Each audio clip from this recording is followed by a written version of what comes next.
Assalamualaikum warahmatullahi wabarakatuh. Salam jumpa sahabat kajian Islami Hakiki.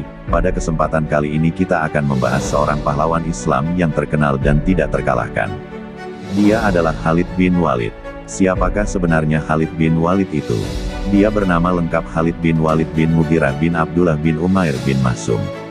Ia dijuluki Saifullah atau Pedang Allah. Ia seorang pahlawan Islam, panglima para mujahid, dan pemimpin pasukan yang selalu dibantu Allah Subhanahu wa Ta'ala. Ia tak pernah terkalahkan baik di masa jahiliyah maupun setelah Islam. Ia memiliki ide-ide yang cemerlang, keperkasaan yang tiada taraf, dan taktik yang jitu.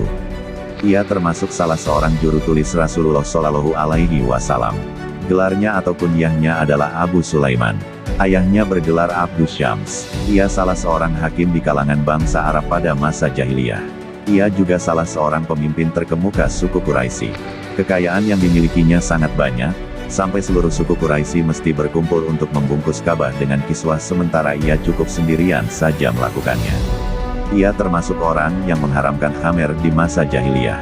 Ia sempat bertemu dengan masa Islam pada saat berusia sangat lanjut, akan tetapi ia memusuhi Islam dan menentang dakwahnya, sampai ia meninggal 3 bulan setelah hijrah. Ibunya bernama Ashma, atau yang dikenal dengan Lubabah kecil, putri Al-Harits bin Harb Al-Hilaliyah. Ia adalah saudari Lubabah besar, istri Abbas ibnu Abdul Muthalib. Keduanya merupakan saudari Maimunah binti Al-Harits, istri Nabi Shallallahu Alaihi Wasallam. Khalid bin Walid adalah seorang penunggang kuda yang tangguh dan pahlawan suku Quraisy. Ia terjun dalam perang Badar, perang Uhud, dan perang Khandaq di barisan kaum musyrikin. Kemudian, ketika Allah Subhanahu wa Ta'ala menginginkan kebaikan untuknya, Allah Subhanahu wa Ta'ala memasukkan rasa cinta Islam ke dalam hatinya. Khalid bin Walid telah mengikuti berbagai peperangan. Tak sejengkal pun bagian tubuhnya melainkan terdapat kep syuhada, bekas besetan pedang atau tusukan tombak. Ia pernah berkata, malam dikala aku dihadiahi seorang pengantin atau aku diberi kabar gembira dengan kelahiran anakku tidaklah lebih aku sukai daripada malam yang sangat dingin dalam barisan pasukan kaum muhajirin di saat paginya aku akan berhadapan dengan musuh.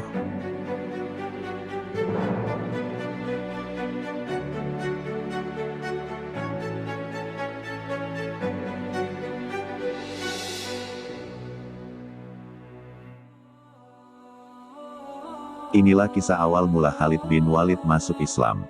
Rasulullah Shallallahu Alaihi Wasallam masuk ke kota Mekah dalam rangkaian Umrah Qada. Ikut bersama Rasulullah, Al-Walid bin Walid saudara Khalid bin Walid yang telah lebih dahulu masuk Islam daripada Khalid. Walid mencari-cari saudaranya, Khalid, tetapi tidak menemukannya. Ia pun menulis sepucuk surat kepada saudaranya. Bismillahirrohmanirrohim. Amabad, sesungguhnya aku tak menemukan sesuatu yang lebih mengherankan daripada jauhnya pikiranmu dari Islam. Engkau seorang yang cerdas, tak seorang pun yang tidak mengenal agama seperti Islam. Aku pernah ditanya suatu kali oleh Rasulullah Shallallahu Alaihi Wasallam tentang dirimu. Beliau bertanya, mana Khalid? Aku menjawab, semoga Allah memberinya hidayah. Beliau bersabda lagi, orang seperti Khalid tidak mengenal Islam. Andaikan ia gunakan kehebatan dan ketangguhannya yang selama ini ia gunakan untuk yang lain bersama kaum muslimin, tentu akan lebih baik baginya. Bergegaslah wahai saudaraku untuk menjemput peluang-peluang kebaikan yang sempat luput darimu. Khalid bin Walid menerima surat dari saudaranya. Surat itu dibacanya dengan seksama. Ia sangat gembira mengetahui bahwa Rasulullah Shallallahu Alaihi Wasallam pernah bertanya tentang dirinya. Hal itu semakin mendorongnya untuk masuk Islam. Akhirnya Khalid mengarahkan jiwa dan nuraninya pada agama baru yang setiap hari benderanya semakin naik dan berkibar.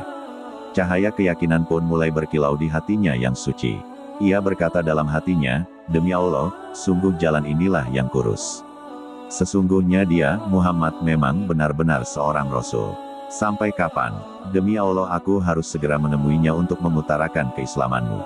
Pada malam itu Khalid bermimpi seperti berada di sebuah daerah sempit dan gersang. Tak ada tanaman dan tak ada air. Kemudian ia pergi menuju daerah yang hijau dan luas. Setelah bangun, Khalid berkata dalam hati, sungguh ini sebuah mimpi yang baik. Khalid keluar dari rumahnya. Ia sudah bertekad untuk menemui Rasulullah Shallallahu Alaihi Wasallam. Mimpi yang ia alami semalam terus melekat dalam pikirannya dan seolah-olah berada di depan kedua matanya. Ia mencari seseorang yang bisa menemaninya menemui Rasulullah Shallallahu Alaihi Wasallam. Di tengah jalan ia bertemu dengan Safwan bin Umayyah. Khalid berkata pada Safwan, "Wahai Abu Wahbe, tidakkah engkau perhatikan kondisi kita? Kita ibarat gigi geraham sementara Muhammad telah menguasai bangsa Arab dan non-Arab. Kalau kita datang menemui Muhammad lalu kita ikuti langkahnya, niscaya kemuliaan Muhammad juga kemuliaan kita." Safwan bin Umayyah sangat enggan menerima ajakan Khalid. Ia berkata, "Andaikan tak ada lagi yang tersisa selain diriku sendiri, sungguh aku tak akan pernah mengikutinya selama-lamanya." Akhirnya Khalid bin Walid meninggalkan Safwan bin Umayyah. Ia berkata dalam hati, "Orang ini, saudara dan bapaknya terbunuh di perang Badar." Kemudian Khalid berjumpa dengan Ikrimah bin Abu Jahal. Khalid berkata kepada Ikrimah seperti yang dikatakannya kepada Safwan bin Umayyah. Jawaban yang diberikan Ikrimah juga sama dengan jawaban Safwan bin Umayyah. Lalu Khalid kembali ke rumahnya dan mempersiapkan kudanya. Ia mulai melangkah. Tiba-tiba ia bertemu dengan Utsman bin Talah yang merupakan sahabat dekatnya. Ia menyampaikan rencananya untuk menemui Rasulullah Shallallahu Alaihi Wasallam. Ternyata Utsman menerima ajakannya. Akhirnya keduanya pergi dengan tujuan yang sama. Di jalan mereka bertemu dengan Amru bin Aish. Amru berkata pada keduanya, "Marhaban, marhaban bika," balas keduanya. "Mau kemana kalian?" tanya Amru. "Apa yang menyebabkan engkau keluar di waktu begini?" Keduanya balik bertanya, "Kalau kalian, apa yang menyebabkan kalian keluar?" Amru balas, bertanya, "Untuk masuk Islam dan mengikuti Muhammad," jawab Khalid dan Utsman serentak. "Itulah yang membuat aku datang ke sini," timpal Amru sambil tersenyum. Mereka berangkat sampai tiba di Madinah. Di jalan, sebelum bertemu Rasulullah, Khalid bertemu dengan saudaranya, Al-Walid. Al-Walid berkata, "Cepatlah. Sesungguhnya Rasulullah Shallallahu Alaihi Wasallam telah mengetahui kedatanganmu dan beliau sangat gembira dengan kedatanganmu. Beliau sedang menunggu kalian." Mereka mempercepat langkah dan segera masuk menemui Rasulullah Shallallahu Alaihi Wasallam. Khalid lebih dulu masuk dan ia segera menyampaikan salam pada Rasulullah. Rasulullah membalas salamnya dengan wajah berseri. Khalid segera berucap, "Sesungguhnya aku bersaksi bahwa tiada Tuhan selain Allah dan bahwa engkau adalah utusan Allah." Rasulullah Shallallahu Alaihi Wasallam bersabda, "Mari ke sini." Ketika Khalid bin Walid sudah mendekat, Rasulullah Shallallahu Alaihi Wasallam bersabda, "Segala puji bagi Allah yang telah menunjukimu.